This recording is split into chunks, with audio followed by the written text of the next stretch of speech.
Good evening, fans, and welcome to WECU Court in Carver Gymnasium for this afternoon's Veterans Day Classic, where the Seattle Pacific University Falcons take on the Cal State Dominguez Hills Toros in the third game of this four-game tournament. We would like to begin by acknowledging that we gather today on the ancestral homelands of the Coast Salish peoples who have lived in the Salish Sea Basin throughout the San Juan Islands and the North Cascades watershed from time immemorial. Please join us in expressing our deepest respect and gratitude for our indigenous neighbors, the Lummi Nation and Nooksack Tribe, for their enduring care and protection of our shared lands and waterways. Fans, please rise if able and remove your hats as we honor America with the playing of the national anthem.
Now let's meet the starters for each team. First for the Seattle Pacific Falcons. This starting five is announced by head coach Mike Simonson and assistant coaches Karen Byers and Robbie Cowgill. From Camas, Washington, junior wing number 10, Lolo Weatherspoon. From Spokane, a senior guard number 12, Haley Marlowe. From Mukilteo, a junior guard, number 14, Hunter Beeren. From Spokane, a junior forward, number 21, Olivia Mayer. And from Portland, Oregon, a junior center, number 32, Skylar Berry. And now let's meet the starters for the designated home team, the Cal State Dominguez Hills Toros.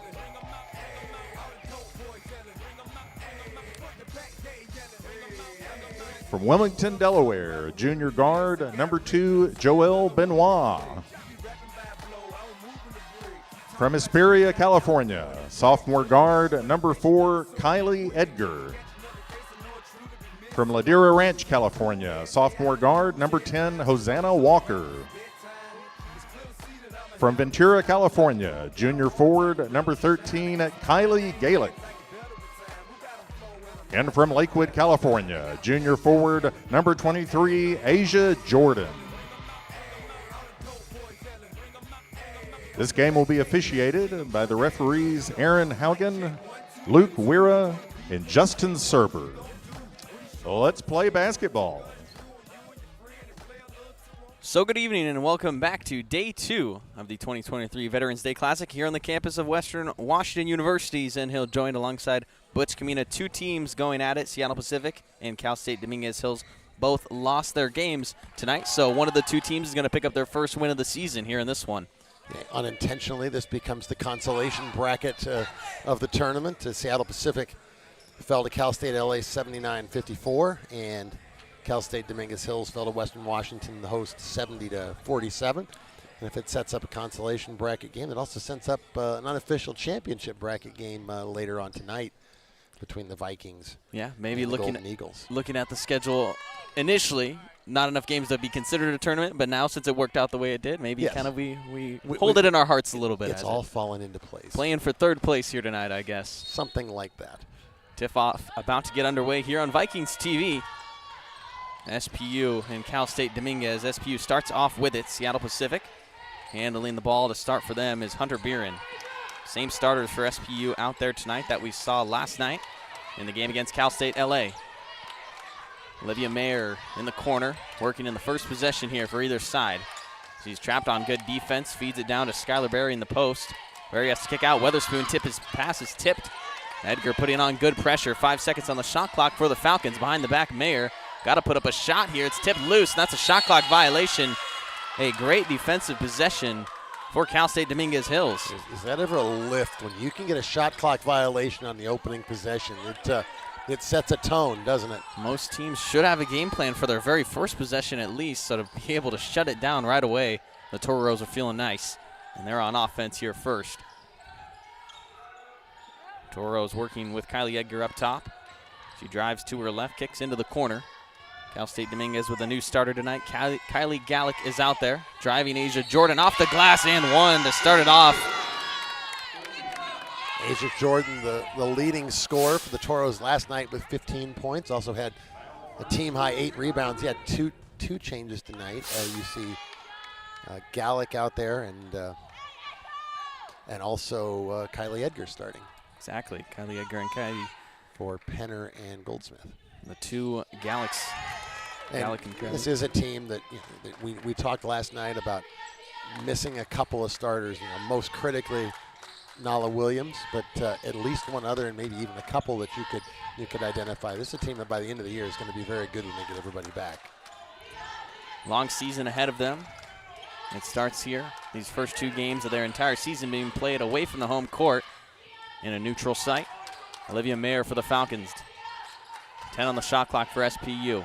SPU looking for their first points of the game. Outside to Mayer. Mayer had 10 last night. In the corner is Haley Marlowe. 1 on the shot clock, and she didn't pay attention. Shot clock violations on the first 2 offensive possessions for the Falcons. Early in the possession, maybe Mayer had a look on the block, but other than that, they really did not have anything that you could call a good opportunity. Lolo Weatherspoon handling it as the shot clock expired. Didn't even get a shot up for SPU. Joelle Benoit outside for the Toros. Kylie Edgar atop. Asia Jordan, only points in the game, converted on the N1 the last time down this court. Here's Kylie Edgar. Puts up a mid-range jump shot off the front rim. And a bounce on the rebound, a fight down low, and our first foul of the game called on Seattle Pacific. 2 players tied up down there. I believe Olivia Mayer gets caught with this one, as she was fighting with Kylie Gallick. So here you are 2 minutes in. You haven't been able to get a shot, and both your 4 and your 5 position players picking up an early foul. Saw the Vikings in some foul trouble last night. Here's Cal State LA with 13. Edgar top of the key. Over to Benoit, drives into the lane, through contact, puts it up, and she's going to shoot 2 shots, forcing her way into the paint and drawing the foul with SPU crashing down on her. Last night, Joelle Benoit only had 2 points. Went 1 for 6 from the field, and from the free throw line struggled 0 for 4. Cal State Dominguez Hills made 16 trips to the free throw line last night. Second time they will come up there, and Benoit nails her first free throw of the season. Schneid from the line now, 1 of 5. Joelle Benoit, really solid player last year, 7 points a game, averaging in about 21 minutes.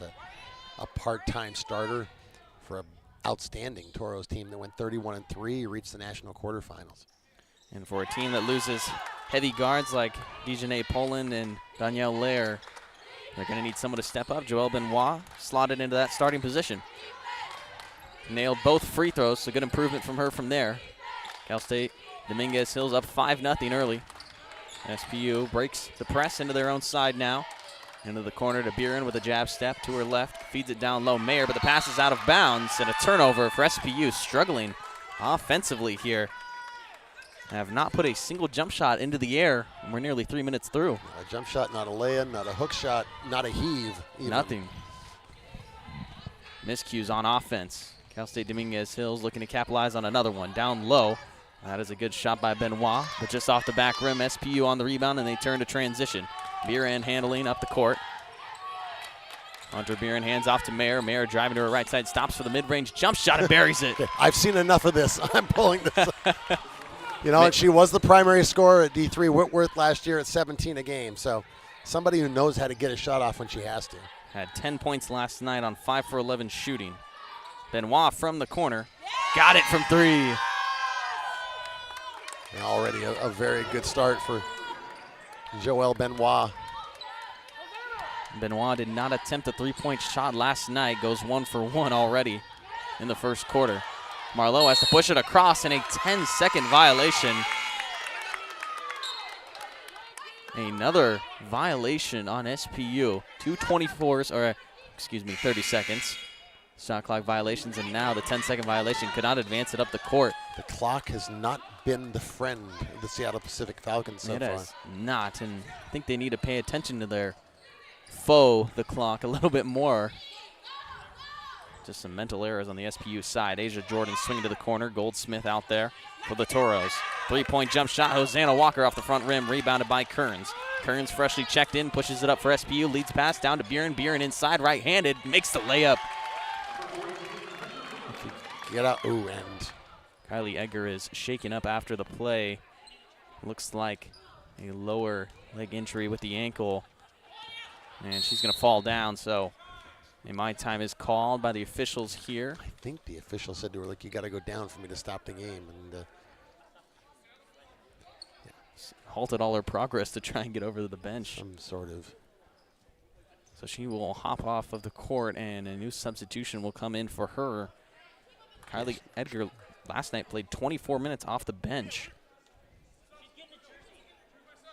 And they're looking for a sub here, as I believe their initial sub did not have a jersey out on the court, is what I heard. Under their warm-ups, it seemed like they must have left it back in the locker room. I did hear that. I'm not sure that's how I want to interpret it, but if someone comes running out of this right side over here, we're going to know. We'll know, yeah. So Amaya Snowden checks in for the injured player for Cal State Dominguez Hills. Back underway here, 8-4 ball game. 6 minutes left in the first quarter. And a travel on the freshly checked in Snowden.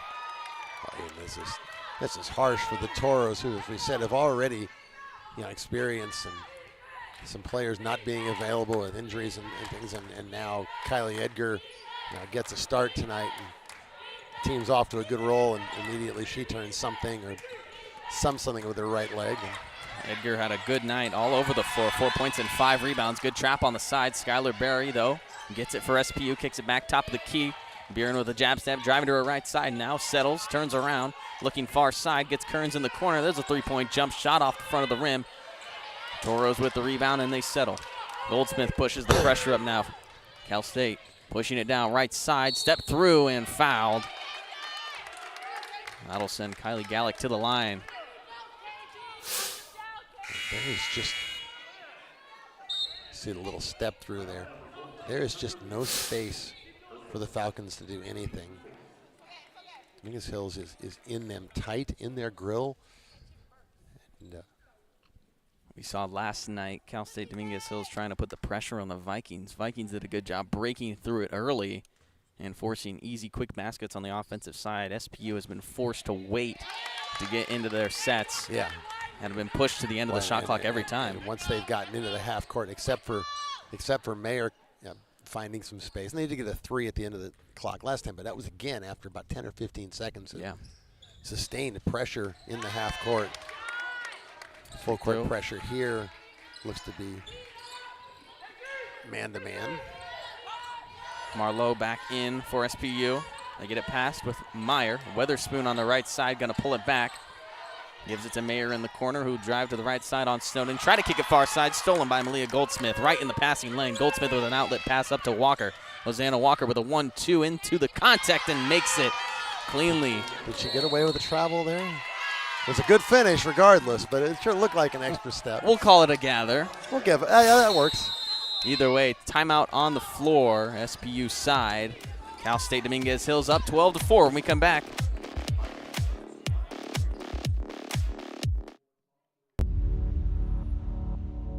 To them, the whole world looks like an opportunity, one to be seized,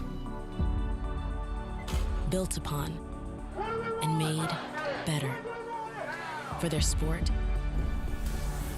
and the people around it. To student athletes, every opportunity is a chance to change what could be and show the world what opportunity can do. The Teaching and Learning Academy is an organization that's housed in the library, and it's where people come to have conversations. They deal with serious issues that have emotional impact in ways that are typically not found in a class. We've talked about diversity and inclusivity on our campus and in our community. It not only enriches my education, but also impacts the ways that I can continue my leadership roles. Welcome back. Cal State Dominguez Hills off to an early 12-4 lead, behind in part the play of Joelle Benoit, 5 points already, including this three-pointer you just saw. After a rough night last night, off to a good start tonight. Only 2 points last night, 1 of 6 from the field, but SPU Toros 3 of 6 already. shooting it much better than last night. SPU trying to improve their field goal percentage. Last night shot just above 30% from the field against Cal State LA. They're struggling as well halfway through the first quarter already.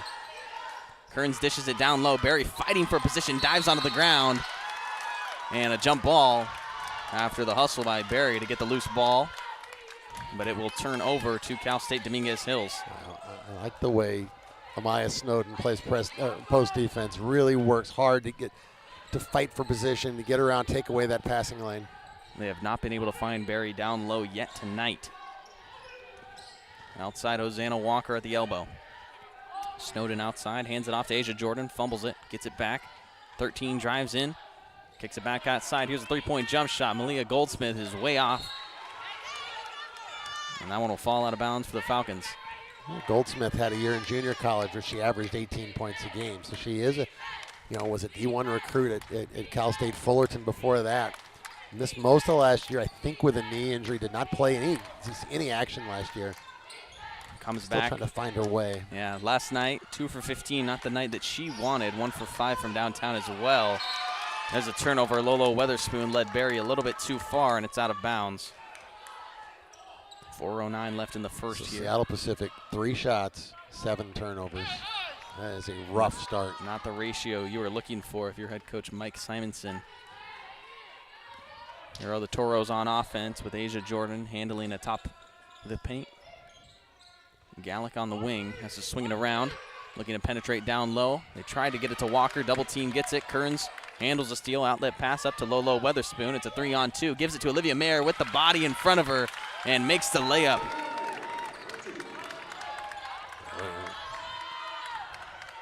Second basket tonight from Mayer. Marlowe tried to tip that pass through. It's out of bounds. Cal State Dominguez Hills taking it on the side out now. As the substitutions come on, Joelle Benoit and Zana Hurst in. Zana Hurst only saw 3 minutes last night, but as a guard off the bench with Kylie Edgar possibly out for the game with that injury, would see more time. Benoit had it blocked, and then we're going to have a travel here first. So she went up, the shot was blocked and came down. Now we'll look at it again here. They called it a travel. See, the baseline official missed it, but that probably should have been a jump ball. That's what I thought. From that angle on the other side, that may have been a little difficult to see, but it would have been the proper call. John Bonner was signaling for the jump ball on his bench. And we have about a knee and 3 hands on that ball. It'll be a jump ball. This time called for Seattle Pacific. Always grateful for replay, which makes us look like half-decent officials, which we know we aren't. So. Hindsight is always 20/20 when you're sitting on the side, exactly. Especially when it's slowed down. Sometimes it makes us look like an idiot too, though. Weatherspoon there for SPU. 3-pointer from Mayer, just too long on it. Rebounded by Jordan. Asia Jordan pushing it up the court. Crosses, gives it out to Goldsmith. Goldsmith moving with the pivot foot over to her left side. Thought about a jumper.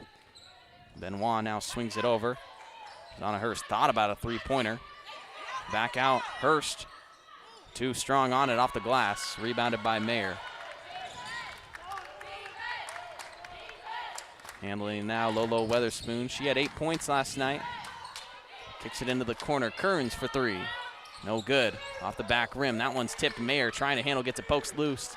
Into the corner. Weatherspoon back down low to Mayer. Mayer working on a spin move. Cannot convert though. That was nice. It just didn't go. Beautiful move. Missing on the finish. Skylar Berry jumps the passing lane. A good steal by her. Kearns now putting the pressure on. Marlowe above the three-point line. Weatherspoon steps in. Gives it to Kearns on the side. Kearns spinning. Moving, double team there. Tried to get it to Berry, and Berry couldn't get two hands on it. It was the perfect read to beat the double team, but it's just a little bit low. But they are finding more gaps than they did in the first half a dozen possessions. They're simply not doing it efficiently enough to exploit it yet. Still a little off, missing some looks. So a 6-point game, under 2 now in the first. Hosanna Walker hands it off to Hurst. Benoit on the outside working. Gallick getting into the paint, gets a poke loose by the defense. SPU running in transition now. Haley Marlowe going up with the left hand and converting on the layup. Took it herself on the 2-on-1. Yeah, Haley Marlowe showed last night. Very good off the dribble, can get to the rim, can pull up. She also aided on the boards. 9 rebounds for Marlowe was a career high. Last night, her previous career high, it was only 6. Jordan in the corner now with 12 on the shot clock. Hosanna Walker with a head fake now, pulls up from the mid-range, top the key, misses short on it. Kearns with a rebound and a foul on Cal State Dominguez Hills. Foul goes on Zana Hurst. So if you're Mike Simonson, your team has as many more turnovers than you have shots, and yet you're only down 4 with 1:15. You have to hope you've weathered the storm here and that you can now settle in. Start to play the way you're capable of. Very similar to the first quarter against Cal State LA. It was relatively close. SPU was actually shooting it very well, and that made up for the amount of turnovers they had last night. They finished the game with 24 total turnovers. Well, and at the end of the first quarter, it wasn't bad. And they had 3. A clean first quarter. We'll see if SPU can keep it close. Marlowe just misses. Too far left on the air ball. Rebounded. Here's Benoit now pushing up. Under a minute here in the first quarter. Just a 4-point difference. Down low, Penner working through the contact from Mayer and Kearns there. Kearns with a rebound. Kearns behind the back, guarded by Walker. She advances it up for SPU. Into the corner, Grace Leisure handling on offense for the first time tonight. Atop Marlowe, working back and forth, gets it down low. Mayer up for the layup and good. 6 points for Olivia Mayer now tonight. Is there a more aggressiveness to her game tonight, I think? It seems like there is. Taking it into her own hands, forcing the shots up and making them at a great rate. Inside Benoit, too strong on it, 10 seconds. Marlowe's gonna push the pressure. A 2-on-2, Marlowe takes it herself inside, left-handed with the and-one. How about this run from SPU to finish off the quarter? This is outstanding from the Falcons after being down 12-4. Roll off 8 straight points here and have a chance now. And Haley Marlowe shooting 1 to get the extra to take the lead. 3-point play, no good. That one tipped out of bounds, and it'll be Cal State's ball. And as soon as we said that, the whammy in effect, she missed it. So it'll be evened at 12, 4.2 on the clock. Inbound to Hosanna Walker, turns and runs. She's got to put up a shot from 3-point range, deep, just too short on it. So all evened up, 12-12, a close one so far in the first game of day 2 of the Veterans Day Classic. You're on Vikings TV. We'll take a short break, and we'll be right back.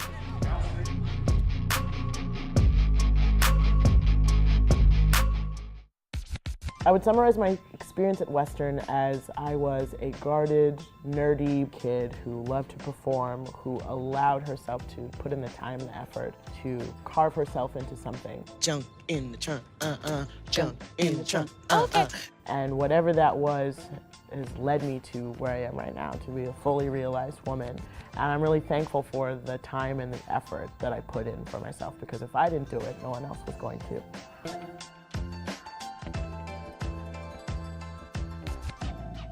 Compass to Campus is a beautiful reciprocal relationship that's really centered on how to support young students to see themselves in a different kind of way and see the possibilities for their future. Allie was one of our first mentors. A lot of people have believed in me along the way, Allie being one of them. She's always inspired me. now I'm at Western actually going to college. It's changing lives for the young students that we work with, and it's changing lives for the mentors who work with them. Welcome back to Carver Gymnasium, where this is a tied ball game with 3:50 left in the first quarter. Cal State Dominguez Hills led it 12-4. An 8-0 run from SPU ties it up, and this second quarter is looking a lot more interesting now for both teams. Yeah, the Toros went scoreless in the last 5 minutes and 7 seconds of that quarter after getting off to a very good start. Only 3 of 13 from the field. Seattle Pacific now 6 of 11. Cal State Dominguez Hills will start with the ball here in the second quarter. Handling it is Benoit on the wing, Asia Jordan in the high post. Corner pass for Walker. Drive it into the defense, guarded by Marlowe. Double team is there, kicks it outside to Zana Hurst from 3, too short on it. Rebounded by Asia Jordan, fought for it and hit to the ground. Grace Leisure, I believe, going to pick up that penalty. And a foul to her name now. Asia Jordan was the leading scorer for Cal State Dominguez Hills last night. Skylar Berry was the leading scorer for Seattle Pacific. They've kind of canceled each other out. Jordan got that early and one. That's all she's got. And Berry hasn't taken a shot yet, even though she hasn't come off the floor. They've just struggled to get it to her down there. She remains on the floor to start the second as well. Hosanna Walker on the outside, working with 12 on the shot clock. Jordan will handle it high. Benoit on the left side takes a screen, gets into the mid-range. Benoit has to kick it back outside. Three-point jump shot from Penner, way short. Jordan grabs the rebound with 1 second. Somehow beats the shot clock. And on command. Asia Jordan with her second basket of the game.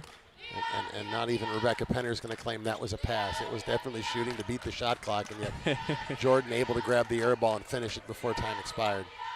So Jordan gets a rebound and a point on that rather than Penner getting an assist. And a foul on the floor on the perimeter.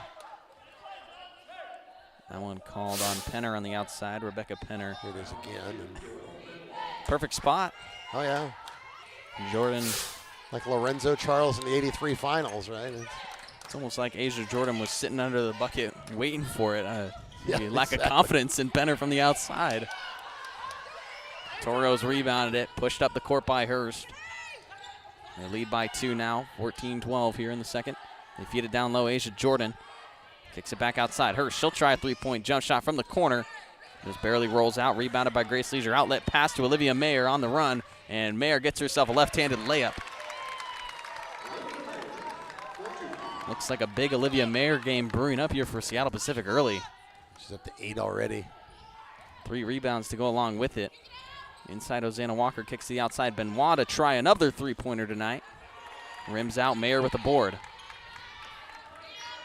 Mayer gives it to Haley Marlowe. Marlowe with a hezzy, gets past Penner into the inside. Jordan is there with the help defense. Offensive rebound by Barry. Grace Leisure in the corner. No good. Leisure with her own board now. Fighting down low, gets it outside to Mayer. Mayer into the mid-range, kicks, three-pointer. Marlowe is no good. Fought for on the offensive glass, but a foul down low. As Joelle Benoit took a shot to the face. Yeah, it's going to be the second on Skylar Berry. Skylar Berry will remain in the game here, I believe. And now nope, maybe not. She will be taken out by Amelia Bishop. So Bishop checks in. She will have the Asia Jordan assignment. All tied up at 14 between these two teams. Goldsmith is back in for the Toros. Benoit looking for the back door. Couldn't find it, and Jordan will handle in that high area. We've seen her time and time again. And Haley Marlowe falls to the ground trying to close out and ends up tripping up Goldsmith.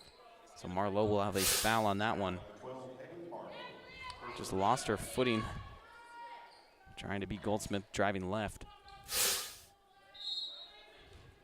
Goldsmith inbound. Looking for a cutter. Got to get a pass up. She finds Gallick, rejected.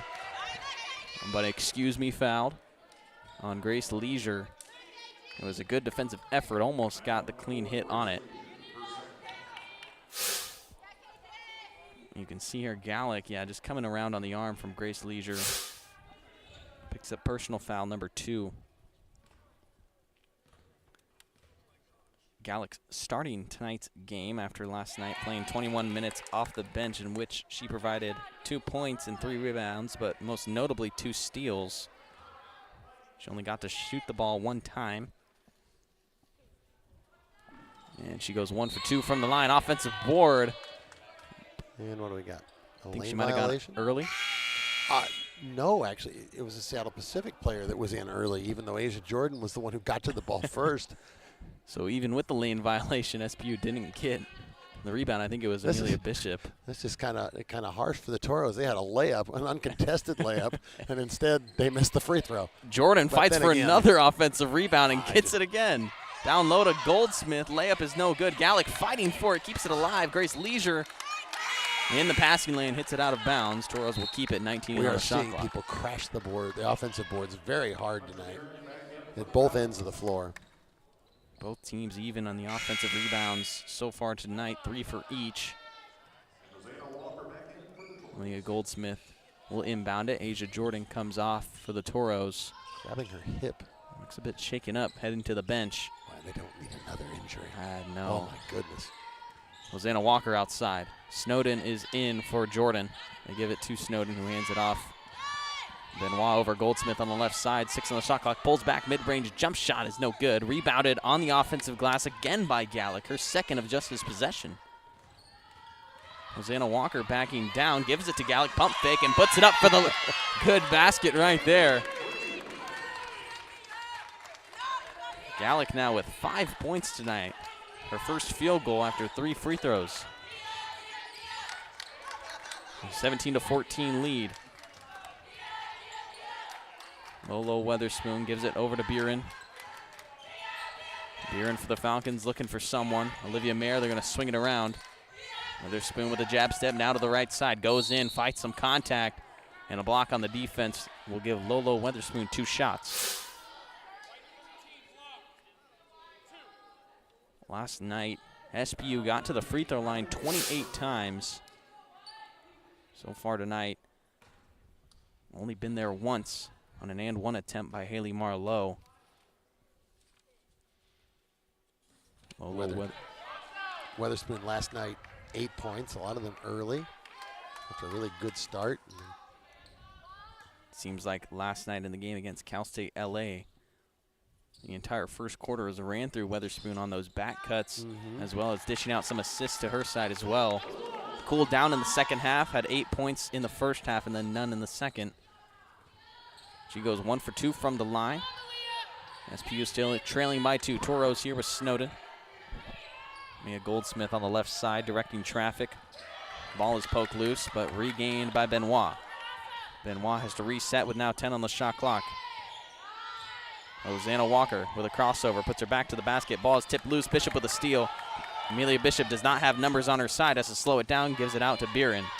SPU back down low. Olivia Mayer pump fake, goes up the second time with it, and another basket. Double figures for Olivia Mayer already tonight, 10 points.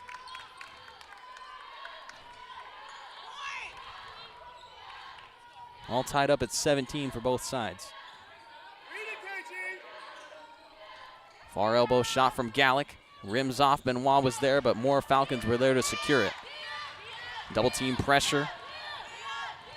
Marlowe trying to handle it. She's got 2 seconds to get it across, and SPU does. Buren now over Olivia Mayer, driving, backing down, getting position, gives it up. Outside, Weatherspoon from the top of the key. Airballs it and out of bounds. She immediately turned the bench, and you could read it. Sorry. She did not shoot a three-pointer last night. Misses on the first one. 2 of 11 last year. So obviously not the most consistent three-point shooter, at least attempt-wise. So the I'm sorry might make sense now. 18% is not very consistent by any measure. No, that's we have to be fair about that. Still all evened up here. Goldsmith from the mid-range off the front rim, rebounded by Mayer. Rebound number 5 for her tonight. She's having a heck of a first half. Here's the drive from Buren. Buren inside with the right hand. Wow. And the layup is good. And after all the trouble they had early on, they have gotten to the rim a number of times. 16 points in the paint for the Falcons here. Wow. So SPU leading tonight for the first time. Gallic missed the layup, gets blocked by Barry. Walker secures it. They spin around, turn around, and bounces it in off the back of the rim. If I told you the fast break points were going to be 10-2 at this point, who would you think had the 10? Cal State. No, and it's Seattle Pacific with the 10-2 edge and fast. Getting out in transition, and given the trouble they've had in the half court, that's been really critical. Especially last night, Cal State LA seemed to be running all over Seattle Pacific tonight, flipping the script for SPU. And as a result, they're all tied up in this one against a very talented team out of the CCAA. So immediate timeout on the floor, all tied up at 19. Two teams will take a water break, and so will we. We'll be right back on Vikings TV.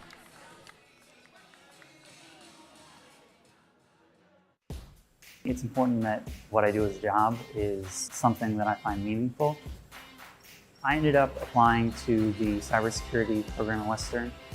The aspects of the program that really stand out to me is the hands-on experience. Being able to work interdisciplinary and bring cybersecurity to marine science, bring it to communications, bring it to everything, is what really makes it interesting.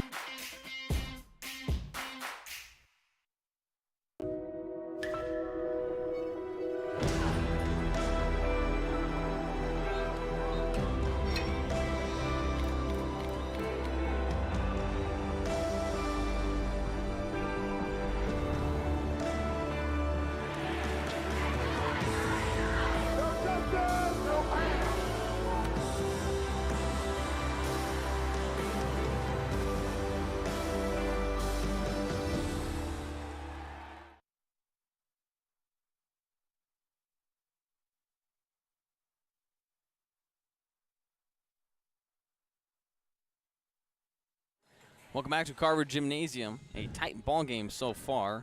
Under halfway through this second half, just 4 minutes left in the first. And these two teams are tied at 19. Cal State Dominguez Hills comes into this one as the favorite, but SPU so far out shooting them. And if it wasn't for the turnovers and the second chances that Cal State Dominguez Hills is getting, this would be a whole different ball game in the favor of the Falcons.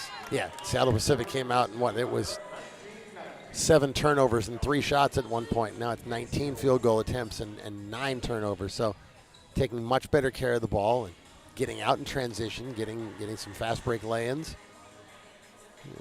And they turn the game around. And we have a bit of a delay. There is a review of the foul that occurred just before we went to the media timeout. So we'll see what they are determining here. It was a foul on Hunter Buren, her second personal of the night.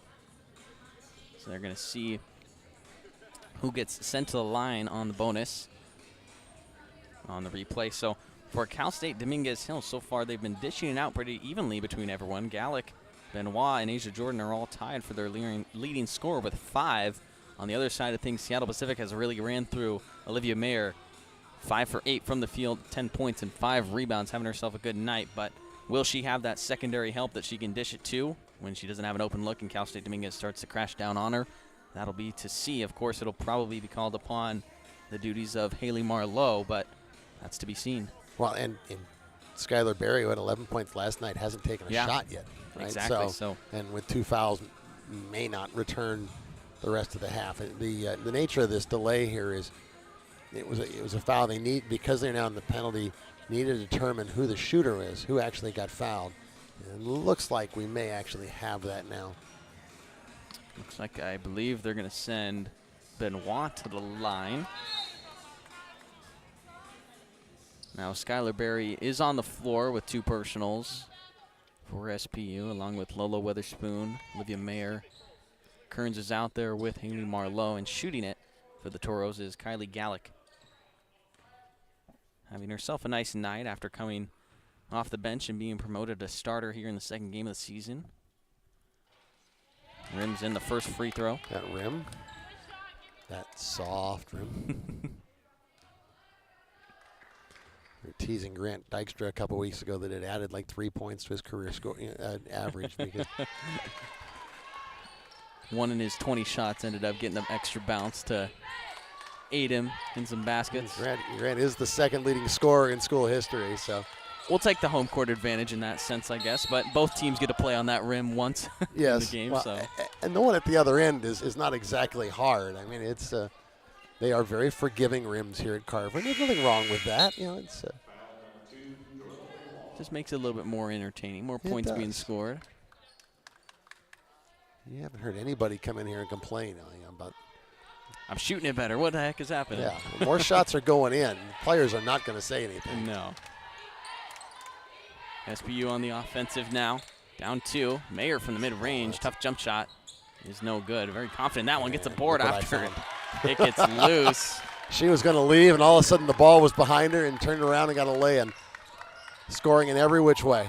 12 points for Mayer. And we're back even. These two teams fighting in this first half.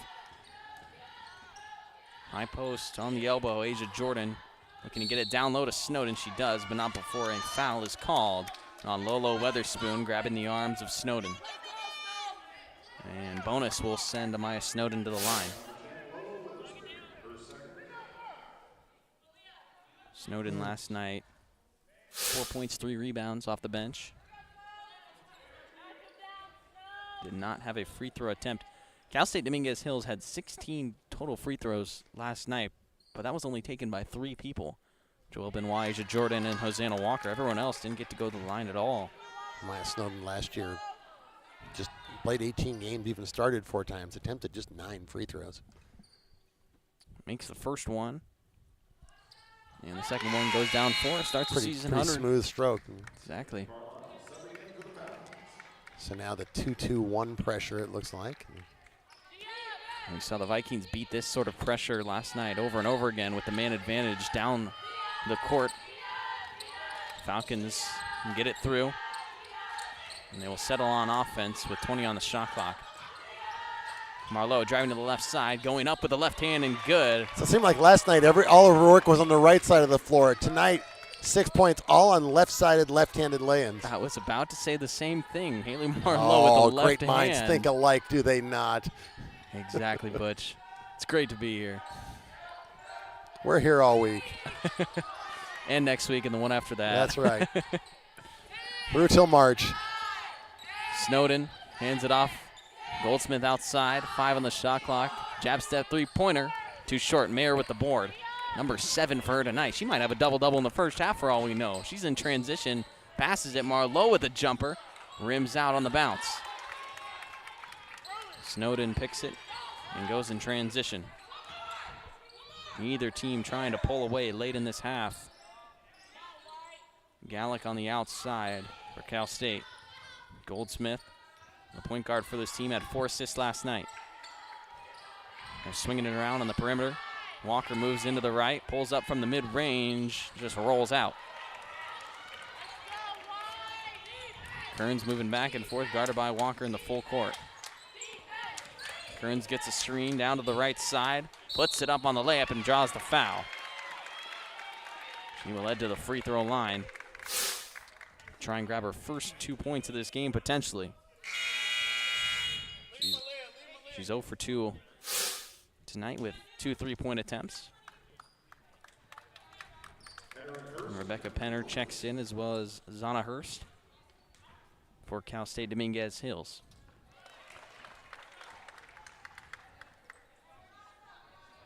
Kearns drills the first free throw.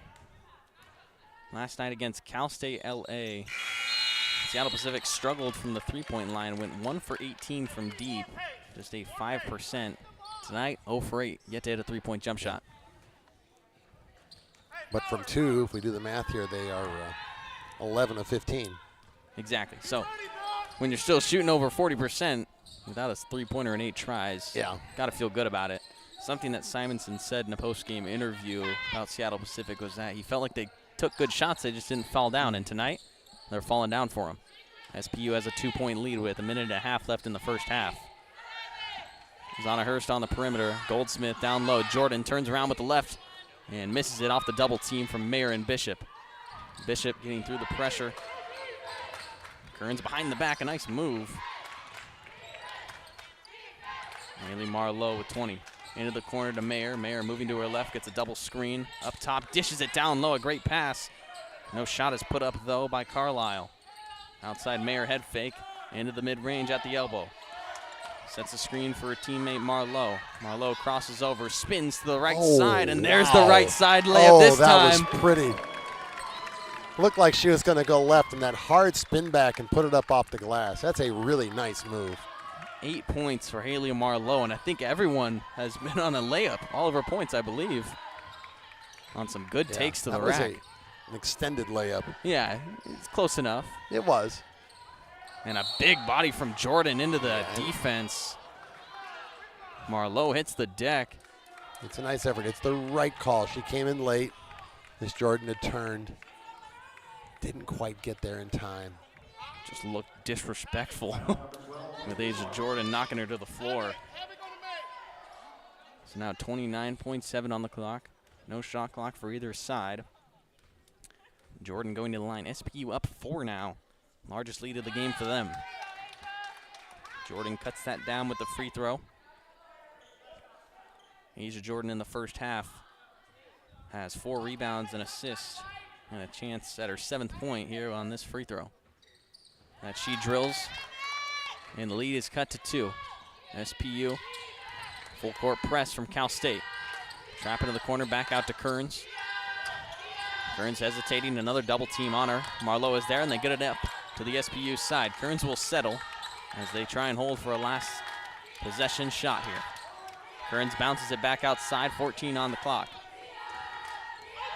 She lets it tick down to 10. Going left, and there's a foul called on the defense. That's going to send her to the line on a bonus. So instead of the end of this half ending in last second shot, she gets some free throws in an attempt to extend her team's lead. Kearns 2 points tonight, both on free throws. Has shot it well.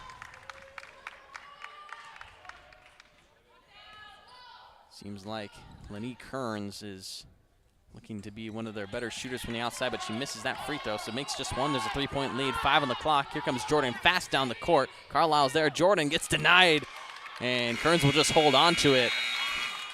As the half expires, a 28-25 lead for Seattle Pacific. A great recovery by the Falcons after being down 12-4 early. We will turn this game on its head. We will see what both teams change. So far, Seattle Pacific outplaying the favored Toros. So after a 15-minute halftime break, we'll see how this close one ends up on Vikings TV.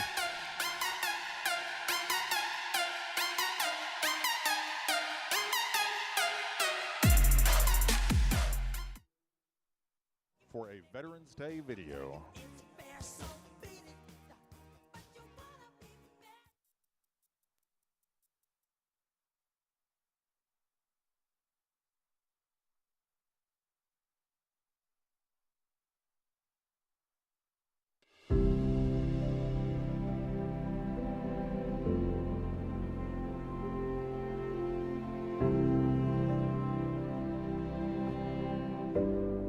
You got to make so many sacrifices, and my mom has made so many sacrifices. I started playing when he was in middle school, pretty much the prime age where they start, kind of growing, and it was a struggle for me to just be away from him.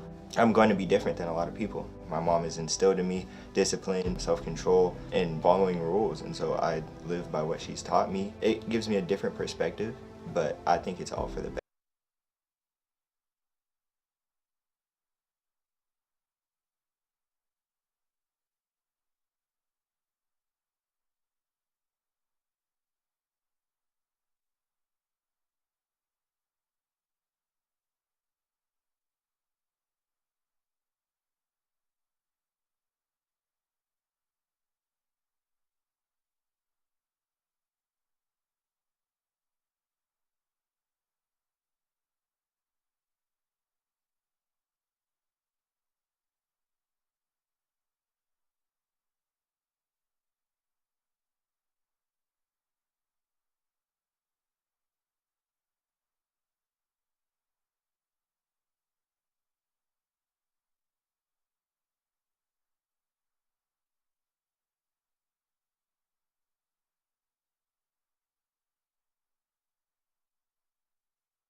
got to make so many sacrifices, and my mom has made so many sacrifices. I started deploying when he was in middle school, pretty much the prime age where they start, kind of growing, and it was a struggle for me to just be away from him.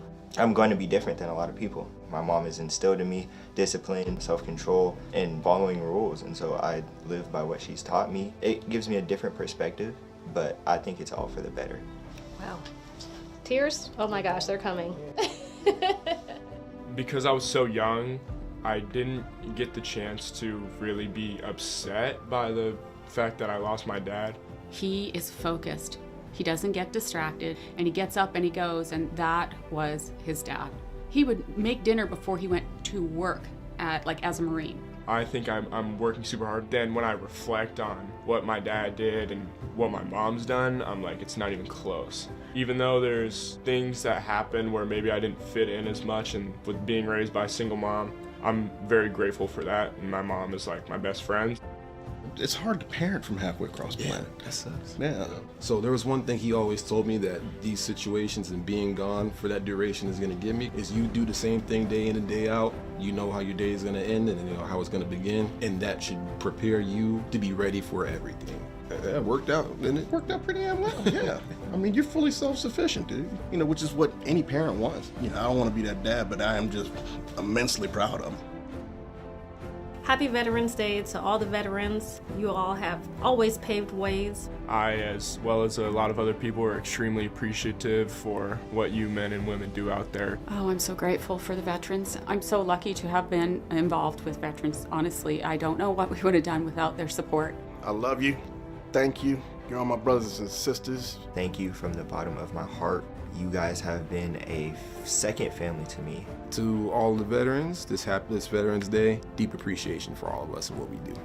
On behalf of the entire Western community, thank you for your service, your sacrifice, and the inspiring example you set for us all on Veterans Day and throughout the year.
Welcome back to Sam Carver Gymnasium at Seattle Pacific, having a 28-25 lead. A quick look at the halftime stats. First bit of individual scoring. Olivia Mayer, a very good half for the Falcons with 12 points, also 7 rebounds.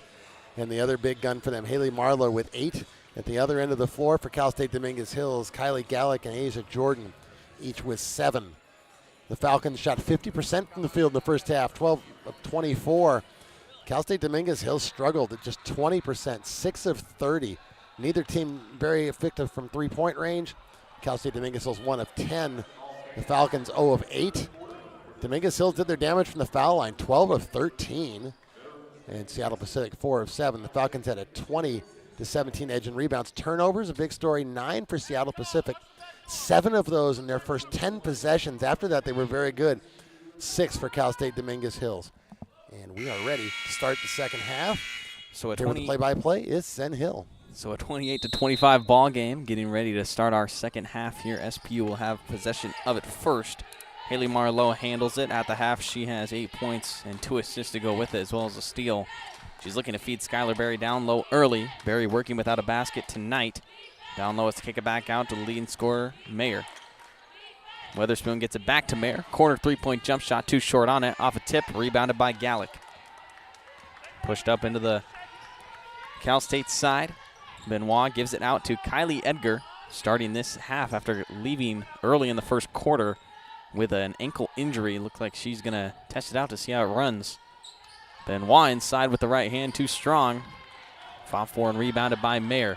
Outlet pass way up to Marlowe right there. A 1-2 step, but just rushed it a little bit too much. Misses the layup.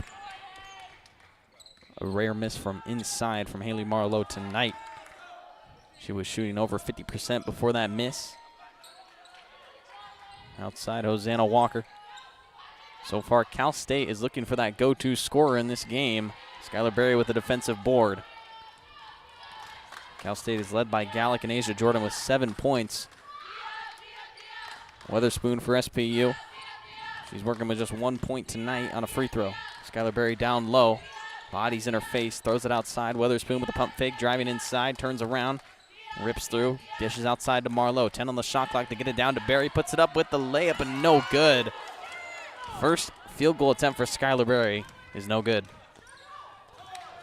Bodies on the floor, and it's a charge. Joelle Benoit. Let's see on the replay here. Mayer's there. The contact isn't completely square, but she's there for a long time. Held her spot and took contact, falling to the ground. This is not good. Asia Jordan.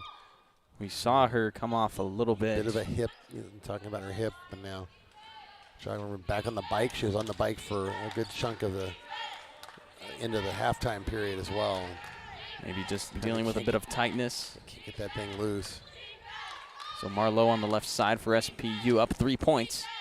Falcons dish it down low, a good cut by Buren. Beautiful pass and a beautiful layup. Hunter Buren with her 6th point of the night. Kylie Edgar on the outside. Hosanna Walker. Walker thus far for the Toros has attempted the most shots. Like I said, they're looking for a go-to player on this team, missing Nala Williams, as well as Daniel Booker. And on a foul down low, it was Berry who ended up on the floor, and Amaya Snowden will pick up the foul. You see that beautiful pass once again. Haley Marlowe with her 3rd assist on the night, leading the team. With Nala Williams and Daniel Booker out, Asia Jordan not on the floor right now. That's a 5 scorers from last season gone right now. Makes it even harder to find that go-to player. Buren inside, Marlowe. Skylar Berry fumbles it, gets it back in her hands, and a little bit too high of pressure from Amaya Snowden. She picks up the foul. And if we carry that out a little bit, it's 9 of the first 10. Only Joelle Benoit. Wow. Averaged 7 a game, and then Snowden was the 11th.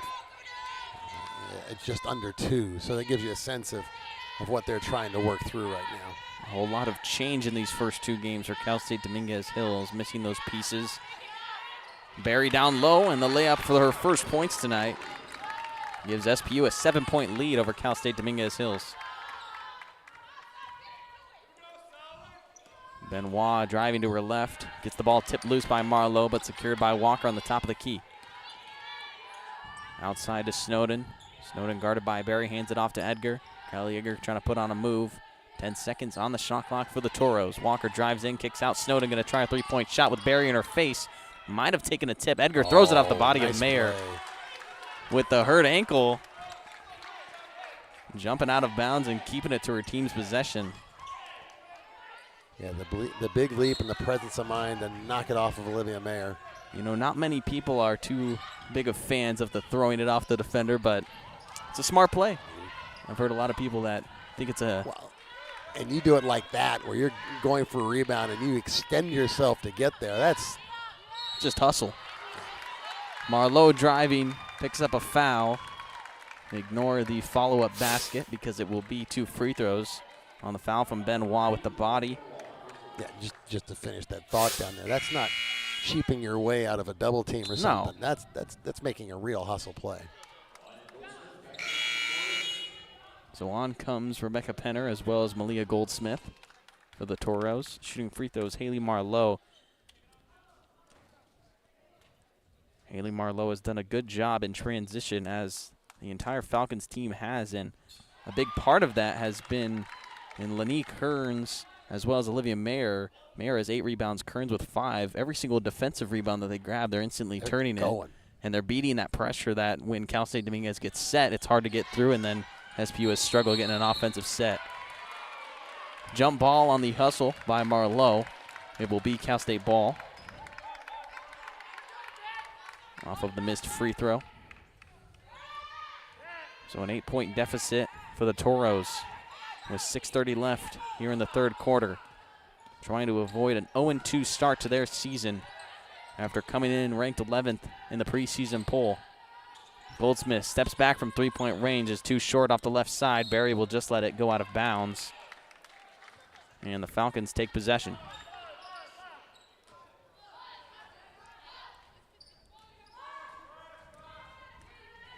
SPU dribbling it down, still shooting it well from the field now, nearing that 50% range, shooting 48 as a team despite not hitting a 3, but here's a three-point shot that just rolls out. Mayer with an offensive board and a putback.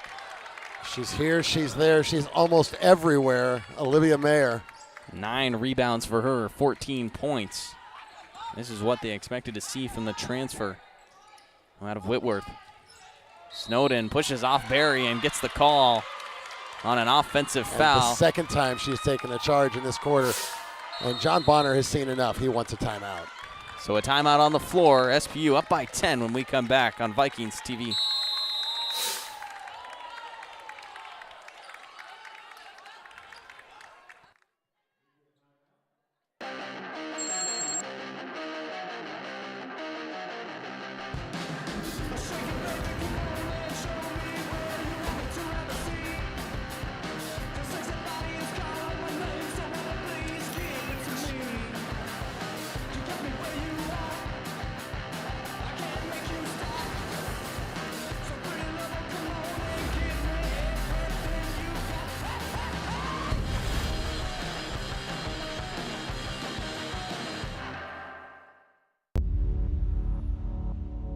To them, the whole world looks like an opportunity, one to be seized,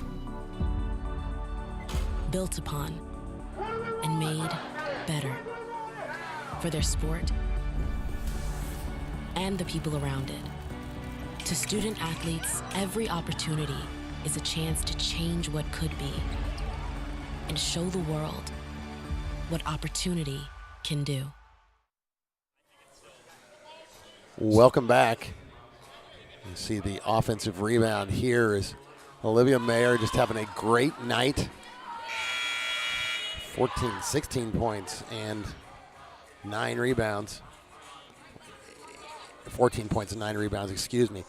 At the other end of the floor, Cal State Dominguez Hills then had 12 points, the 5:07 mark of the first quarter. Yep. They've got 25 now, so that's 13 points in just under 2 quarters. It has been a real drought, like a couple injuries, struggles from the field, but boy, it has been a tough night for the Toros, and very efficient performance by the Falcons to open up a 10-point lead. Cal State without a basket in this second half. SPU on offense out of the timeout. In the high post, Skylar Berry working around that free throw line. Olivia Mayer goes to her right, pushes outside to Marlowe. Marlowe looking to get back inside, but instead has to settle with Beerin on the three-pointer range. Swung outside by Beerin. A good idea, but execution necessarily wasn't there. Weatherspoon inside, gets denied by Snowden, but a foul as well on the contact. It was a little bit too much, was Amaya Snowden with the foul. So we can get a look at this, the drive and maybe the body. Maybe. Although Weatherspoon heads to the line for the second time tonight. Her only points came from the line. And Asia Jordan is prepared to check back in here. They're going to need her in this one. 7 points, 5 rebounds in 18 minutes. Last night, she was the leader of the team with those 15 points and 8 rebounds we mentioned earlier. So 1 for 2 from the line. Those the Falcons, and Edgar pushes it up to the Toros side. An efficient movement here by the Toros to get it up quick. High post Snowden looking for a pass. Finds Hosanna Walker outside. Walker near the elbow. Toros crowded there, and it's tipped loose by Weatherspoon on the floor, battling for it. Walker and Weatherspoon. And the jump ball will give SPU possession. So Asia Jordan now back on. Amaya Snowden sits down. Cal State Dominguez trailing here, and a media timeout is called on the floor. So an 11-point difference. Cal State Dominguez Hills will be on offense when we come back.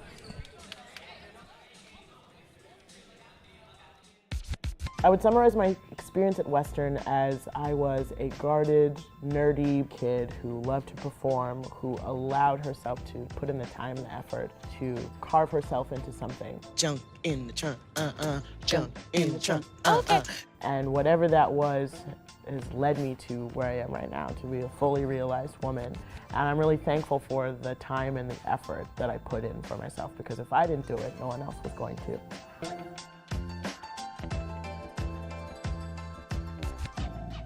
Compass to Campus is a beautiful reciprocal relationship that's really centered on how to support young students to see themselves in a different kind of way and see the possibilities for their future.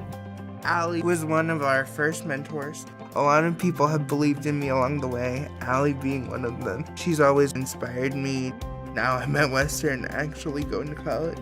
It's changing lives for the young students that we work with, and it's changing lives for the mentors who work with them. Welcome back to the Western Washington University Veterans Day Classic, Day 2 here. SPU and Cal State Dominguez both started their season last night with a loss, but Seattle Pacific looking like they are in control in the third quarter, but still 15 minutes, just under, left to play for these two teams. SPU handles it. Cal State Dominguez in this one shooting 16% from the field after shooting 23 last night. They have struggled being efficient on offense. Weatherspoon rips to her left. SPU fadeaway jump shot. No good from the mid-range. Rebounded by Goldsmith. Pushing it up the court now with Kylie Edgar. Goldsmith will handle it. And in the high post, Asia Jordan. Jordan down low is looking for a cut to Gallick. Gallick secures it and avoids a turnover. 15 on the shot clock for the Toros. Walker gets a screen at the elbow. Goldsmith, three-point shot is no good. Rebounded by Gallick. Gallick has been all over the boards tonight. That's number 7 for her to go along with 7 points. Edgar. Oh, tough shot. Kylie Edgar from the mid-range getting it done with a hand in her face for her first points of the night. What a corkscrew jumper. That's a tough shot. Edgar, after leaving the first half with an ankle injury, seems 100% at least for the moment being. That layup just bounces off the rim, tipped out of bounds by Weatherspoon. And it'll be Cal State Dominguez Hills ball. Grace Leisure checks in. It's fair to say, if you saw Cal State Dominguez Hills play last year, they got a lot of points off of turnovers and transition. They were still pretty efficient in the half court and just really struggled with it tonight, but maybe Edgar's bucket there can get them rolling. Seems like what they may be missing is just someone that can hit the 3-ball down. They don't have a lot of spacing. They're trying 3-pointers, but so far in these first 2 games have not shot it well from outside. Joel Benoit hit a 3-pointer a little over 2 minutes into the game. We haven't seen one at either end since. Exactly. 0 for the last 23. Yep. Seattle Pacific over 10 and Cal State Dominguez over 13 since that first 3-pointer. Ball is tipped. You got some old school ball here between these 2 teams. Barry inside, tried to get it to Mayer, tipped out of bounds by Goldsmith. 10 on the shot clock on the inbounds. Zana Hurst coming back in. Hurst so far has seen 8 minutes in the first half. Just picked up a rebound. Buren inbounds it, 10 on the shot clock. Marlowe directing traffic. Barry looking to hand it off to a teammate. 4 on the shot clock. Buren out to Marlowe. She's going to take a deep 3-pointer. Just too long on it. Rebounded by Asia Jordan. Edgar now pushes it up for Cal State Dominguez Hills. She goes inside. Plenty of bodies there, but she finishes through them. Right. She's making a difference, isn't she? A couple of quick buckets here and in a game where points have come at a premium. She was obviously slotted into that starting role because John Bonner saw something in her last night. Oh, what a look. Olivia Mayer down low. Off a pump fake, did not get enough contact. Wanted the call, but now Cal State Dominguez Hills in transition. Edgar going to try it, but she gets a rip this time. Grace Leisure in the fast break. Leisure's got a teammate, takes it herself, misses the layup, rebounded by Mayer, has it ripped loose down low. 2 bodies on her, fighting for it. And a foul first as Mayer rips it from the ground. And no, I believe they called jump on it. So a jump ball will go to Cal State Dominguez Hills with the possession. In comes Lenny Kearns for Seattle Pacific. You can see just a fight between these 2 players. Mayer upset down there. Battle. Close games. Both teams wanting to fight for their first win here. A 7-point difference. Almost into our last quarter of play here. Now just 2 minutes left in this third quarter. Goldsmith on the outside for the Toros. They get it to the corner in Hurst, and they will reset with Edgar up top. Edgar being guarded closely by Kearns, and Kearns just a little bit too close. Picks up the foul on the perimeter. All right, so here's your geography quiz tonight. Kylie Edgar from Hesperia, California. Do you know where Hesperia is? You know, I'm from California, but I have no clue. Gotcha. Okay. High desert out by Victorville and Apple Valley and all of that. I think I failed every single geography quiz last year in all our games we called together. So I'm not off to a good start this year. So considered a perfect record then, right? I guess so, in the wrong way, though. I'm sure these 2 teams out here aren't looking at their 0-1 start as a perfect record. And Kylie Edgar on command hits one from the high desert there. Now up to 6 points for Edgar. With a minute and a half left in this third. Very outside, tried to get it to Leisure. Leisure was thinking cut, and it's out of bounds, a turnover. Okay, I used to do this to Doug Lang, too, so. Many have gone through the ringer. Now just a 5-point deficit here as Haley Marlowe checking back in for the Falcons. See if we can find one to test Adam in the second game. So. You'll have to get him with it. Something Cal State LA related. I'm excited for that game later at 7 o'clock. Yes. See what you guys can call on that one. It's going to be a fun one. It will be entertaining. Both teams 1-0 on the season. 2 teams that are some powerhouses in the West region. Vikings had a good showing as well as Cal State LA last night. Missed jump shot by Kylie Edgar right there. Offensive rebound by Gallick. Rebound number 9 for her now. Jordan inside, moves through Barry, through the contact, no call. Barry with a defensive rebound and a fight from Zana Hurst and a foul on Hurst. Trying to get the steal for her. Picks up too much contact. And they will go down to the other side for 2 free throws on the bonus. That left hand. Yeah, a little swing out there. And so to the free throw line will be Lenny Kearns. Tonight for her. After coming off of the bench, 3 points, but 5 rebounds. All of them have been defensive boards as she nails the free throw down. She has shot it well from the line so far in these first 2 games. In this game, 4 for 5 from there. That's where all her points have came so far. She's 0 for 2 from the field, misses that free throw.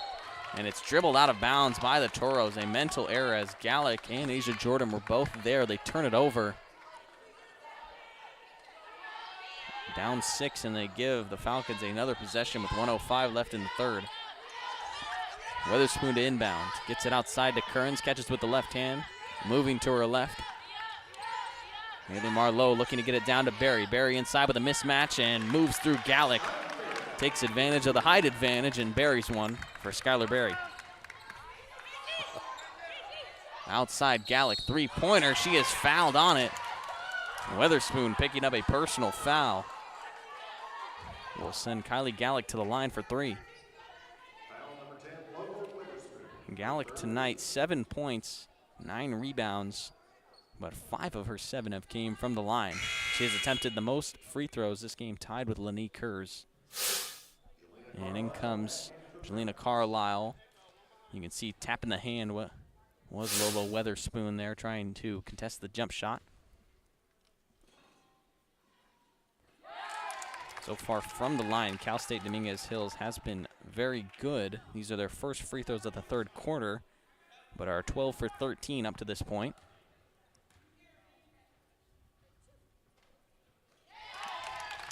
Gallick just chipping away 1 by 1 at the lead. Yeah, she knocks us down. That lead is down to 5. As we kind of said for SPU early, we could say the same thing for Cal State Dominguez Hills for all their struggles. You come in, now you're only down 5 late in the third. That's not a bad place to be. SPU was in that very position at one point early in this game. Yep. They flipped the script in the entire game. Of course, that's the game of runs here in basketball. That's what makes it so unpredictable and much more fun. That pass down low and a turnover. And a huge thing to go along with runs is momentum. And right now, the Toros, to end the third, could have a nice little bit of possession if they can score on this basket, go into the fourth after cutting it close. But they'll have to convert here. Hosanna Walker will be the ball handler who dishes it over to Hurst. About a 5-second difference between game clock and shot clock here. Goldsmith calling for a screen, gets it on the right side, drives and kicks. Walker moving to her left, outside. Hurst from 3-point range, no good off the back rim. That one rebounded but lost by Marlowe. Diving on the floor, a bunch of Toros. Shot clock is off, 9 seconds. Goldsmith with a crossover, moving mid-range, puts up a jump shot. Too far on it. Jordan fighting for a rebound and a foul on the floor to Skylar Berry. They're going to say probably that she maybe undercut Asia Jordan just a little bit. And they're not in the penalty, so this will be on the baseline. You see it here. And maybe holding the hand, I think, a little bit. Yeah, a couple little things there. 3 seconds left on the inbound. Goldsmith tried to get it down low and off a kick. They were trying to find Walker on a little seal on the backside there. So you got a height mismatch. Haley Marlowe guarding Hosanna Walker down low on that left side. You can see on the block. Goldsmith gets it into Jordan. Turns, drop step, gets it up and no good. Out of bounds off of SPU with 0.5 left. The longest 3 seconds without a timeout. It'll be the third inbound try now from the Toros. Lobs it out. Jordan with one hand. Wow. Actually got a good shot out of it. Gone. She actually had a chance at it, but it did not convert. So a 5-point difference. Toros trailing the Falcons 39-34, entering our fourth quarter of play here in the Veterans Day Classic. We'll be right back.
Welcome back to the fourth quarter of a tight contest between the Seattle Pacific Falcons and the Cal State Dominguez Hills Toros.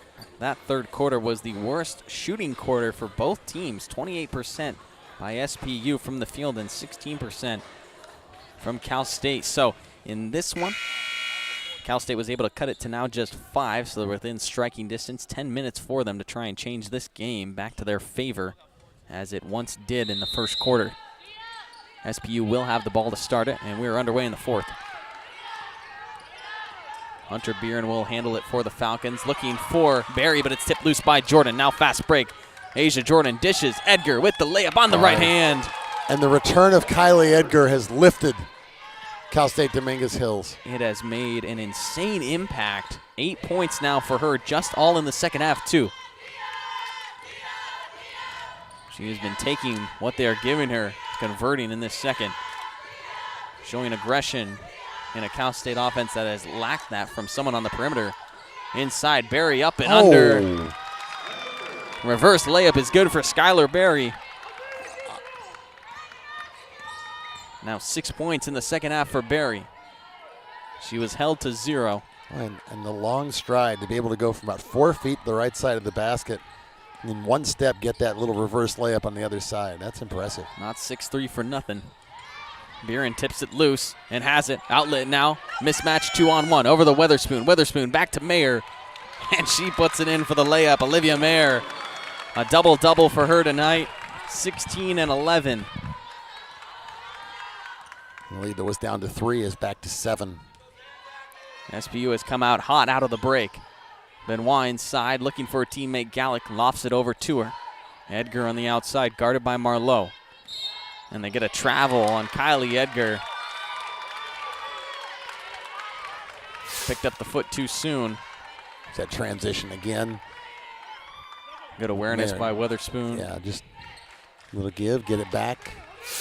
The perfect execution of the 2-on-1 there by the Falcons. Weatherspoon goes far side to Mayer. Mayer backing down, turns around, fadeaway jump shot from Mayer, just a bit too long on it. A rebound by Asia Jordan on the defensive glass. Asia Jordan's got 8 rebounds tonight. Edgar from the mid-range. Just barely misses. Weatherspoon will dribble it down into the open court. Barry inside, had position and finishes on it. SPU running out of this fourth quarter. It's interesting that the pace of this game has just accelerated here at the start of the fourth quarter. Yeah, that third quarter kind of took, the first quarter was pretty fast. Second quarter and third, those middle ones have slowed down, but now both teams back to running down the floor, Falcons especially. 15 on the shot clock, ticking down. Walker inside, Ozana tipped loose by Beeren, good ball poke, and now a 3-on-1 fast break. Here comes Marlowe to Mayer. Mayer's gonna take it herself and finish through the contact. 18 points for Olivia Mayer, an 11-point lead for Seattle Pacific. Timeout by Cal State Dominguez Hills. We'll be right back with our fourth quarter of play.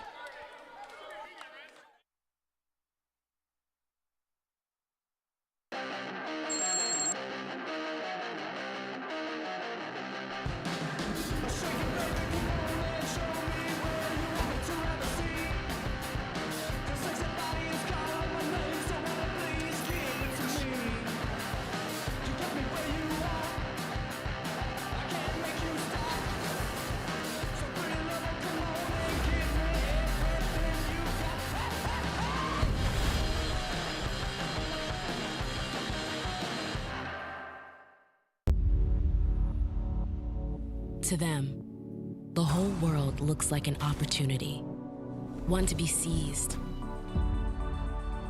built upon, and made better for their sport and the people around it. To student athletes, every opportunity is a chance to change what could be and show the world what opportunity can do.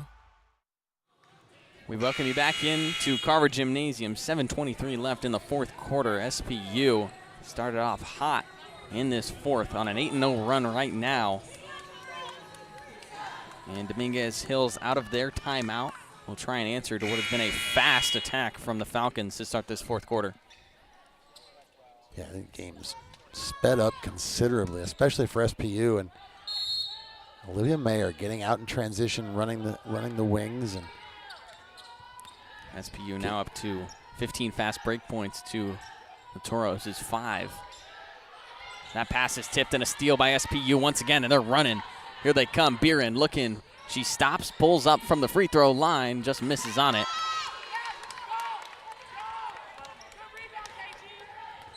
Carly Edgar back on to her side now.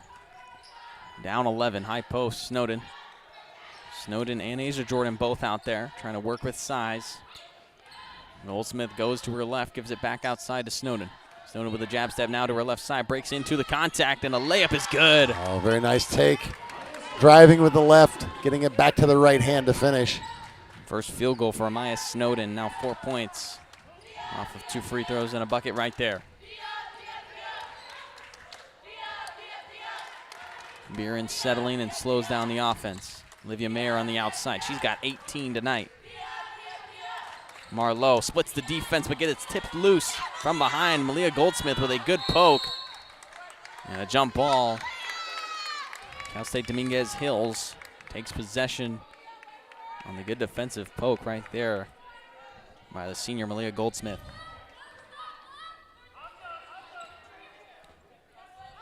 Kylie Edgar will handle it as she has much in this second half.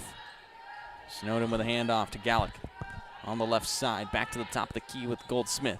Moving to her right, gives it to Edgar. Edgar going to drive to the baseline, pull back out to the mid-range. Gives it to the elbow with Snowden. Snowden working on Barry. And we get Asia Jordan for 3 seconds.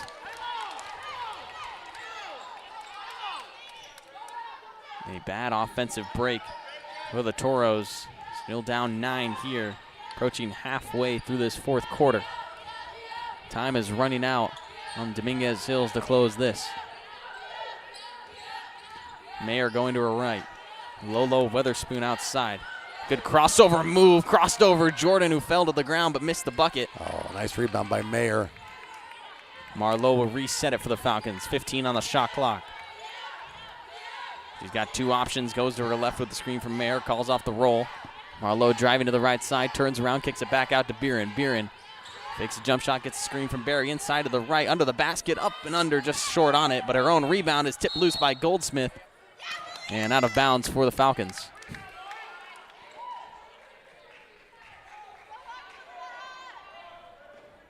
So Hunter Biren will inbound with 19 on the shot clock, 15-14 on the game clock. Marlowe outside on the wing. Skylar Berry working at the elbow. Guarded by Asia Jordan. Loses her dribble, hands off to Biren. Switches on, Jordan is covering her now. Tipped loose by Edgar. Edgar in the fast break, Mayer trailing. Edgar up for the layup, and good. Bad ankle or not, there's some real acceleration there from Kylie Edgar. Now double figures for her, 10 points tonight, a 7-point deficit.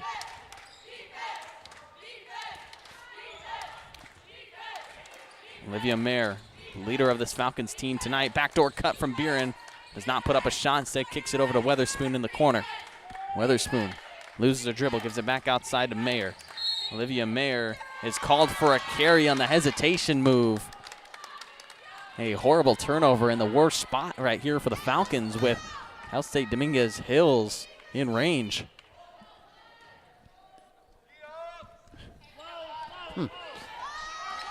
Don't see that one too often. No. So now Kylie Edgar on the right side. A big possession here. Approaching 4 minutes left in the fourth. Goldsmith gets a screen, 3-point jump shot. No good. They just cannot buy a basket from behind the arc. Marlowe pushes it up, now guarded by Jordan. Trying to use her speed on the mismatch. Jordan does a good job staying with her, but commits a hard foul. And will send Haley Marlowe to the line. Jordan coming across, was looking for the block. Plenty of contact. And while there are a couple people in foul trouble for Cal State Dominguez Hills, Asia Jordan is not one of them. That's her first. Benoit and Snowden both have 4 fouls right now. So Seattle Pacific, Skylar Berry working with 3 personals, and on the outside, Lolo Weatherspoon with 3 as well. Haley Marlowe at the line to try and hit double figures. She's got 9 points on 4 for 12 shooting, 1 for 3 from the line. Gets number 10. She's got 3 rebounds and 5 assists to go along with it. Her and Olivia Mayer have played the most for the Falcons in this one and have led the way on offense and on defense. Marlowe with a steal. Mayer with a block.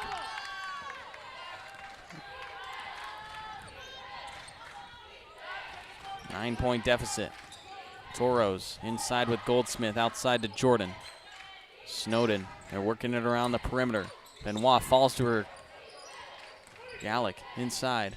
Benoit outside, gonna try a long two, is too short on it. Fights for her own rebound, trips over Marlowe on the outside, and a foul will be called. No, they're just gonna rule it out of bounds. So out of bounds, it'll be the Falcons' ball. Press still being shown here by Dominguez Hills. Kearns is now in for the Falcons. Working up the court, gets it past. Beeren on the left side. SPU does not have to go fast in the next 3 minutes here. Can just burn time on these possessions. Barry down low.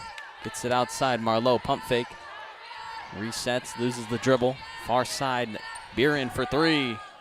No good, too long on it. Rebounded by Jordan. They want to push. Up to Gallick. Gallick moves through. Mayer cannot get there, and Gallick finishes. She's been very good in her first start, hasn't she? 12 points now. 10 rebounds as well. Who would have thought? Kylie Gallick makes the impact. Marlowe from the corner, just too short. Rebounded by Benoit. You want that shot? Up 7 with 3 minutes to go. If it goes down, it's a good. And it wasn't open, really open look, to be fair. But I mean, when the team's shooting 0 for 13 from 3 up to that point, it's not the most favorable. Tipped out of bounds. It'll be SPU ball on the sideline. Hosanna Walker will come on, but not before we get a timeout on the floor. A 7-point difference, 49-42. SPU winning it when we come back on Vikings TV. The Teaching and Learning Academy is an organization that's housed in the library, and it's where people come to have conversations. They deal with serious issues that have emotional impact in ways that are typically not found in a class. We've talked about diversity and inclusivity on our campus and in our community. It not only enriches my education, but also impacts the ways that I can continue my leadership roles. Welcome back to the Veterans Day Classic. Cal State Dominguez Hills trailing by 7 in a fourth quarter that they have shot their best but are still losing the quarter 10 points to 8. Seattle Pacific just trying to hold on to this lead here. They will have the ball on the side out of the timeout. 2:34 on the game clock. So work a little bit of clock. Get yourself a good look in the last 10 seconds. At this point, you should be using 20 to 25 seconds every single possession, because you know Cal State Dominguez Hills can strike at any moment, and they can strike quick. Yeah, the balance here is that you get a good look at the end of it. You don't want to go so long that you force a bad shot. Down low, fought for, and they lose possession of it. On the ground, Goldsmith is ripped from Mayer. She puts up a shot, missed on it. Somehow got a shot out of that without the shot clock expiring. It's no good, though. Down low, Walker inside, off the glass, no good. Rebound fought for by Hosanna Walker, and a foul. Olivia Mayer picks up the foul there.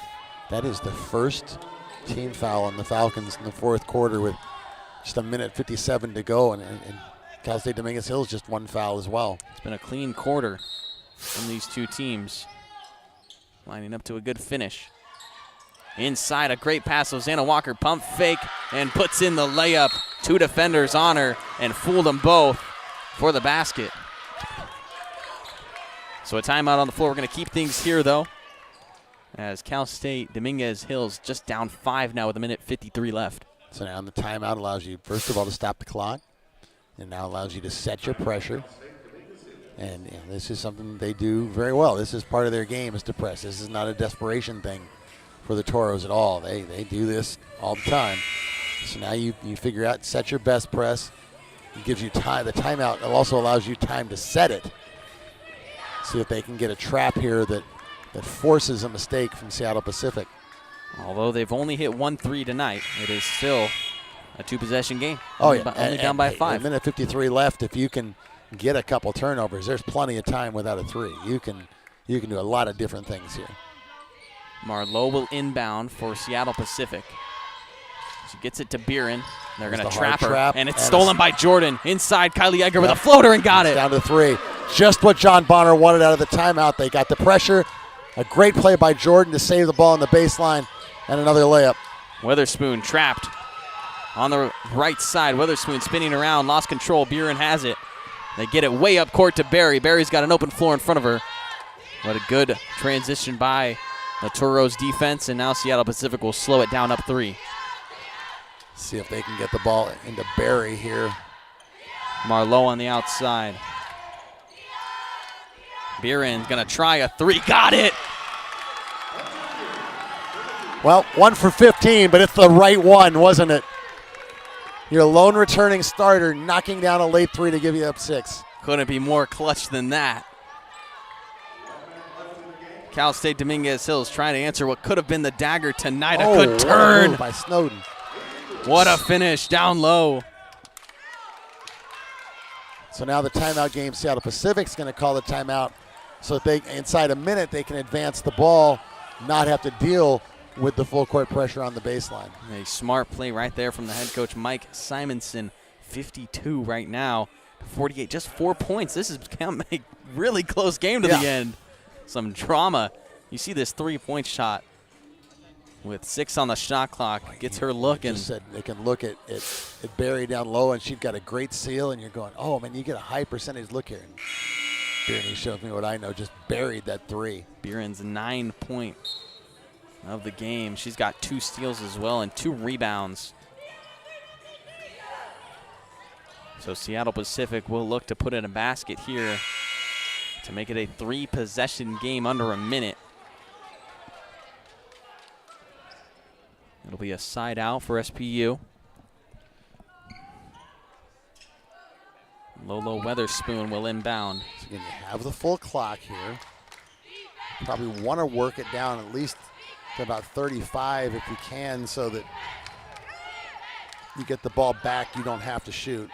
Beeren is going to get fouled as... and John Bonner recognizing this, and they're going to give a couple fouls and turn this game into a free throw contest. Goldsmith will check in. Edgar is out. And you can bet that it's Goldsmith's job to give a foul. She's got none tonight, so. Yeah. Inbound to Beeren. Hosanna Walker closing out. Beeren spins around. She's there, and they're going to get a foul on Joelle Benoit, I believe, jumping in. Benoit, that would be her 5th. It depends if they go on. You can hear Benoit saying. They did.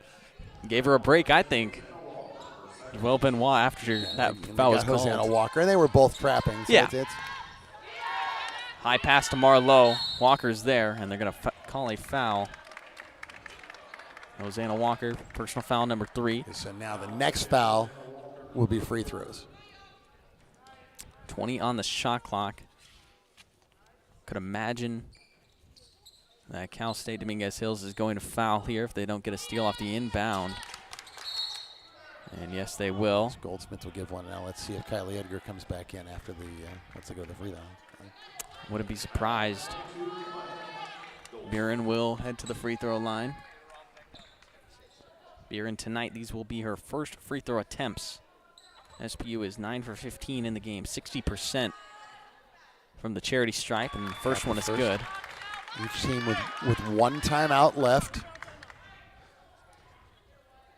don't know if you can hear it on our mics, but we'll probably see a Cal State Dominguez timeout here after the free throw so they can advance the ball.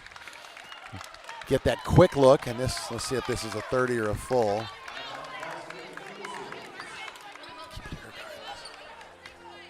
So the timeout on the floor, keeping things here with 38 seconds, awaiting the finish here in this 4th quarter. It is a full timeout, but we will, at this point, keep it here. SPU up by 6. 2 3-pointers tied the game, but that has not been an area that Cal State Dominguez Hills has been successful these last 2 games. Neither team. Neither team, exactly. So, two teams you see later tonight, yes. Yes, very true. So what the Toros want to look for here is that quick look then. Yes. And I don't know that you necessarily need a three here. You could go that way and try and make this and get if you get a quick three and you get a stop, but I think they're better off attacking the rim, getting a layup. It'll stop the clock, and you can set that pressure, and you're probably more likely to get another quick possession off of that than you are hitting a three and missing and having to chase.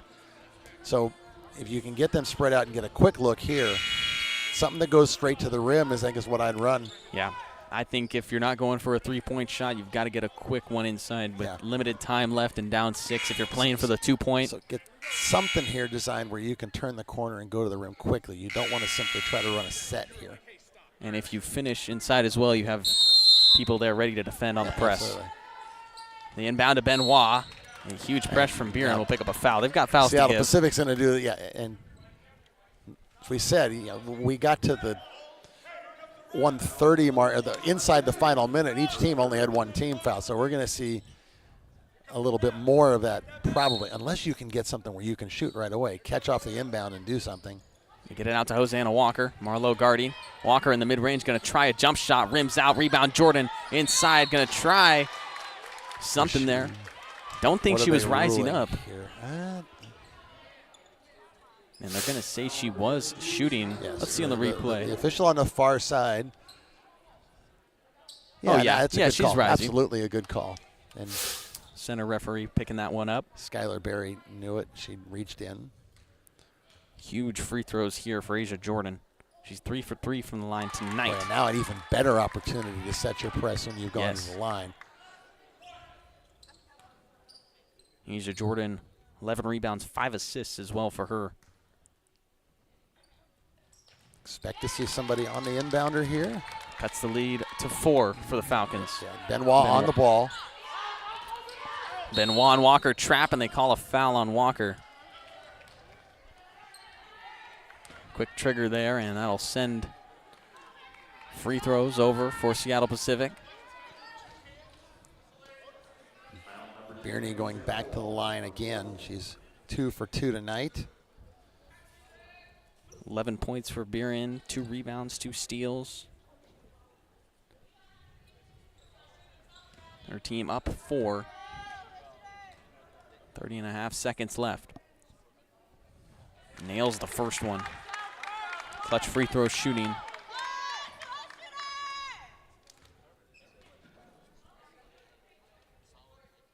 And she gets both of them in a huge spot. Buren converts, up 6 now. Dominguez Hills got to go quick. Snowden outside, gets in the mid-range, kicks it out. Benoit, she's going to try a 3-point jump shot and gets it. 3-point game, 22 seconds to play. Inbounded to Buren. Benoit's there. Back out to Marlowe. Marlowe trying to beat the trap. They get it up into the front court. Witherspoon is there. Buren foul from the bench, and they finally do on Buren. Now, if you foul Witherspoon there instead of Buren, Witherspoon's 2 for 4 tonight from the line. And Buren, I think they has missed 4 straight. And in the backcourt, they got that clock down to about 7 seconds. You had a decent shot at a 10-second violation. So I can understand. Not once they got a there. half cross court, I think they missed. Yes. I Should think have fouled tried to get her, instantly once it was in the front court. Because Buren has been lights out from the line. Pushes the lead back up to 4 in a 2-possession game. It's a good day for the GNAC if Seattle Pacific holds on here. Of the 7 scores that I've been able to find so far, GNAC would have won 6 of them. Wow. Showing out power for conference. We talked about it yesterday. That helps in the long run. All your power rankings and RPI and everything else. Hosanna Walker out to Benoit. Another 3-point shot. Rims out. And with 3 seconds down, SPU looking, the press is there, but that's how this is going to end. Seattle Pacific 58-53 over Cal State Dominguez Hills. SPU picks up their first win of the season. Yeah, led by the 18 points of Olivia Mayer. She also had 12 rebounds, 15 points. Trevor Bierney and Marlowe had 11. On the other side, 12 each for Gallick and Edgar. All of Edgar's points in the second half after she returned from injury. But a good victory for the Falcons. Immediately following this game will be Cal State LA and the Vikings here on Vikings TV. Those two teams go head-to-head to finish off the 2023 WWU Veterans Day Classic. These two teams leave Cal State Dominguez 0-2, losing both games against Western Washington and now Seattle Pacific against the GNAC. SPU 1-1 starts their season. We enjoyed this good, close matchup here. We'll see how the Vikings match up here later on Vikings TV. Thanks for joining us. We'll be right back, I guess, and have a good night.